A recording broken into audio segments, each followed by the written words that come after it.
একটা cutie cutie baby. আমাদের কাছে ফেস অনুযায়ী হেয়ার কাটিংটা করা হয়েছে। আমাদের কিউটি বেবিটা অনেক সুন্দর লাগতেছে। তোমার কি চুল কাটা পছন্দ হয়েছে? বলো একটু। ও মা কি নাইস, একটু বলো না দেখি। ক্যামেরা দেখে কি লজ্জা পাচ্ছ?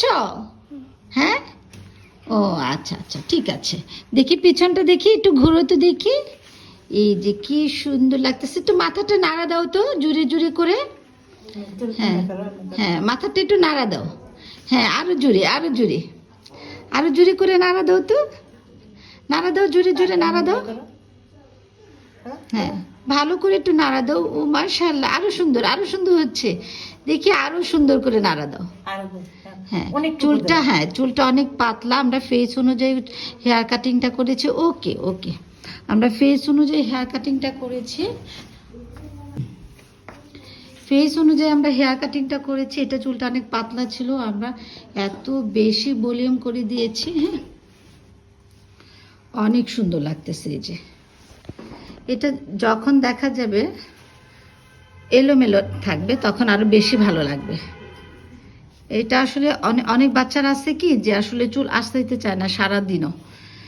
এর জন্য আমরা এই হেয়ার কাটিংটা করে থাকি, যেন ওর চুল আঁচড়ানোর যেন কোনো ঝামেলা না থাকে। যত বেশি এলোমেলো থাকবে তত বেশি ওর হেয়ারটা সুন্দর দেখা যাবে। দেখি,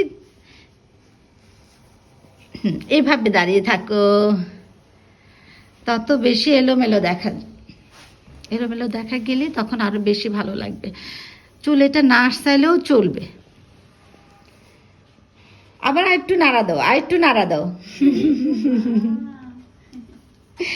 দেখি একটু সামনে ঘুরে তো দেখি তোমার ফেসটা দেখি। আবার তুমি তো একটা বারের জন্য বললা না যে তোমার চুলটা কাটা পছন্দ হয়েছে কিনা।